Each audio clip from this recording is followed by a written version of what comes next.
Hello guys, how are you.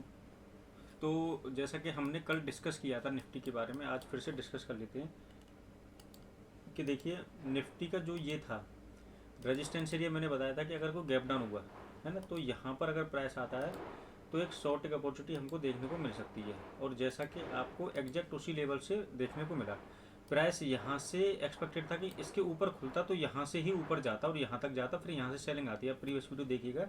मगर हुआ क्या, वो उसके नीचे ही खुला और नीचे खुलने के बाद वो ऊपर गया और ऊपर जाते ही वो कंटिन्यूस फॉल करना उसने स्टार्ट कर दिया। ठीक है, मतलब यहाँ पर एक सेलिंग अपॉर्चुनिटी हमें देखने को मिली, जैसा कि हमने डिस्कस किया था, है ना, इन कंडीशन ऑफ गैप डाउन में, क्योंकि प्राइस गैप डाउन हुआ था। ठीक है, उसके बाद अगर बात करेंगे कि हम कल क्या कर सकते हैं, जैसा कि देखिए अभी भी गिफ्ट निफ्टी जो है नेगेटिव दिखा रहा है, करीब जो है 170 पॉइंट्स, है ना। और आपका अगर हम उसके साथ बात करेंगे, डाउ जोन्स भी बहुत नेगेटिव है। तो डाउ जोन्स नेगेटिव है काफ़ी, करीब करीब आपका 400 पॉइंट्स डाउ जोन्स नेगेटिव है। तो एक्सपेक्टेड यही है कि प्राइस फिर से गैप डाउन होगा, है ना।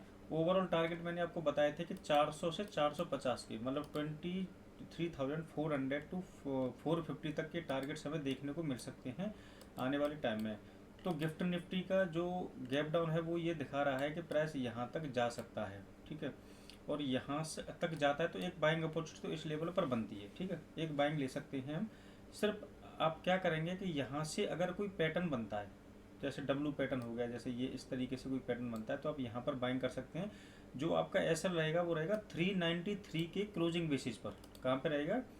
393 के क्लोजिंग बेसिस पर। मतलब आपका जो सिर्फ एसएल रहेगा वो बहुत छोटा एसएल होने वाला है यहाँ पर। तो यहाँ पर एक बाइंग प्लान कर सकते हैं, बट आपको एक पैटर्न का वेट करना ही पड़ेगा। यहाँ पर कोई पैटर्न बनेगा तभी आप बाइंग प्लान करें यहाँ पर। ठीक है, पहली कंडीशन तो ये होगी। दूसरी कंडीशन अगर देखते हैं कि फ्लैट खुलता है, जैसा खुल नहीं रहा है ना, हालांकि गैप डाउन है तो इसकी हाईएस्ट प्रोबेबिलिटी है गैप डाउन ही होगा, क्योंकि डाउ जोन्स की रिकवरी नहीं कर रहा है और S&P 500 भी नहीं कर रहा है। तो डाउ जोन्स की प्रोबेबिलिटी, सॉरी, गैप डाउन की प्रोबेबिलिटी बहुत ज़्यादा है। फिर भी अगर एक परसेंटेज हम लेके चलते हैं कि अगर गैप डाउन होता है तब क्या कर सकते हैं, गैप अप होता है तब क्या कर सकते हैं। तो देखिए यहाँ पर प्राइस कैसे चल रहा है, फिलहाल प्राइस ऐसे चल रहा है। अगर कोई गैप डाउन होता है तो हमारा ये जो लेवल है ये एक रेजिस्टेंस की तरह काम करेगा। मतलब अगर यहाँ पे आएगा तो फिर गिरेगा, जैसे ये वाला जो स्विंग था यहाँ पे। ठीक है, यहाँ से गिर सकता है और फिर इस तरीके से कुछ यहाँ से डाउन साइड आके फिर यहाँ से गिर सकता है। इस तरीके से प्राइस चलेगा फिर हमारा। ठीक है, ये होगी हमारी फ्लैट की कंडीशन अगर वो ऊपर की तरफ जाता है फ्लैट खुलने के बाद। अगर फ्लैट खुलने के बाद वो डायरेक्ट नीचे की तरफ ब्रेक डाउन करता है यहाँ से, ठीक है, तो यहाँ से मैं एक बाइंग फिर से कर सकता हूँ एक लेवल से, इस लेवल से।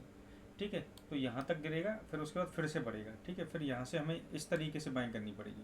ठीक है, देखिए बाइंग के लिए अभी सबसे अच्छा मेथड क्या है, कहीं भी अगर आप बाइंग करोगे तो आपको एक स्विंग की ज़रूरत पड़ेगी। मतलब प्राइस कैसे बाइंग करवाएगा, ऐसे करके ऐसे बने और फिर ये इसका ब्रेकआउट करे, तब वहाँ पर आप कहीं बाइंग प्लान करो। बाइंग तभी आपकी सक्सेसफुल हो सकती है, वरना इस मार्केट में राइज ऑन सेलिंग हो रही है। मतलब जैसे ही ऊपर जा रहा है फिर नीचे गिर रहा है, जैसे ही ऊपर जा रहा है फिर नीचे गिर रहा है, तो आपको इसका ध्यान देना पड़ेगा। ठीक है, तो इस तरीके से हम प्लान कर सकते हैं। गैप अप की कंडीशन तो डिस्कस करने का कोई फ़ायदा नहीं है, क्योंकि गैप अप के चांसेस तो है ही नहीं, मतलब 0% है गैप अप के चांसेस। तो फिलहाल दो ही कंडीशन पे आप ट्रेड प्लान कर सकते हैं। एक तो आप बाइंग प्लान करेंगे 400 के लेवल से, जो कि 393 का आपका एसएल रहेगा 5 मिनट के टाइम फ्रेम पर क्लोजिंग पर। ठीक है, अगर वहाँ पर पैटर्न बनता है, जब जैसा मैंने आपको बताया इसी पैटर्न पे आपको बाइंग करना, वरना नहीं करना, क्योंकि बाइंग का ऐसा कोई सीन बन नहीं रहा है, क्योंकि सेलिंग ही सेलिंग कंटिन्यू दिखाई दे रही है मार्केट के अंदर। ठीक है, तो यहाँ से हो सकता है, मुझे एक्सपेक्टेशन है कि यहाँ से थोड़ी सी रिकवरी, अच्छी खासी रिकवरी देखने को मिल सकती है। अगर नहीं भी मिलती है तो फिर हम मार्केट को बहुत लोअर लेवल्स पर देखेंगे नीचे की तरफ। ठीक है, बट फिलहाल हम यहाँ से बाइंग प्लान करेंगे। ठीक है, तो ये है कल का व्यू। और कोई स्टॉक हो जिसको आप चाहते हैं कि मैं आपके लिए एनालाइज करूँ तो आप कमेंट कर सकते हैं, मैं उसको एनालाइज करूँगा कल आपके लिए। ठीक है, अगर वीडियो आपको अच्छी लगी हो तो लाइक करके जाइए, शेयर करके जाइए। Thank you so much. और अगर थोड़ा सा बैंक निफ्टी के बारे में भी डिस्कस कर लेते हैं, तो बैंक निफ्टी ने भी सेम पैटर्न फॉलो किया जैसा निफ्टी ने किया है। क्या हुआ, प्राइस ने गैप फिल किया, गैप फिल करने के बाद टारगेट उसने फॉलो किया। और बैंक निफ्टी के भी जो टारगेट हैं, अगर हम फिबोनाची के अकॉर्डिंग देखते हैं तो देखिए बैंक निफ्टी तो जो है आपके इन लेवल्स के पास है। तो देखो एक बाइंग आप यहाँ से तो कर सकते हो इसके पास से, इसमें मुझे कोई शक नहीं है कि यहाँ पर ये मतलब सेफ मेथड हो जाएगा। अगर ये कौन सा 53,590, मतलब 1500 पॉइंट और नीचे के आसपास अगर प्राइस आता है, गैप डाउन खुलता है, तो एक बाइंग यहाँ से आपको इंट्राडे में मिल सकती है, पक्का मिल सकती है। तो यहाँ पे एक बाइंग प्लान कर सकते हो आप। ठीक है, और यही एक ऐसा पार्ट है कि यहाँ से एक रिकवरी देखने को मिलेगी। अगर नहीं मिलती है तो बहुत अच्छा खासा फॉल देखने को आपको आने वाले टाइम में मिल सकता है बैंक निफ्टी के अंदर। ठीक है, ये मैंने आपको याद होगा कि जब ये ब्रेक डाउन किया था तभी मैंने आपको ये अपडेट कर दिया था कि प्राइस जो है बैंक निफ्टी ब्रेक डाउन करके यहाँ पर जा चुका है, मतलब ये जो ट्रेंड लाइन है, ठीक है। तो ये मैंने बताया था कि ये लोअर टाइम फ्रेम में ये जो ट्रेंड लाइन है वो ब्रेकआउट हो चुकी है और रीटेस्ट भी हो चुका है। ये भी मैंने यहाँ पे कंफर्मेशन दिया था, आप अगर एक्सपर्ट अपडेट होंगे तो मेरे साथ, ठीक है।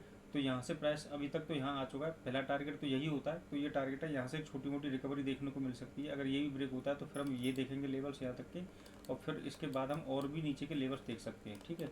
तो ये कंडीशन बैंक निफ्टी की अभी दिखाई दे रही है। तो चलिए चलते हैं, फिर कल मिलते हैं, कल देखते हैं प्राइस कैसे ओपन होता है, उसके अकॉर्डिंग फिर डिस्कस करेंगे। So thank you so much for your time, bye. Video को लाइक करके जरूर जाए।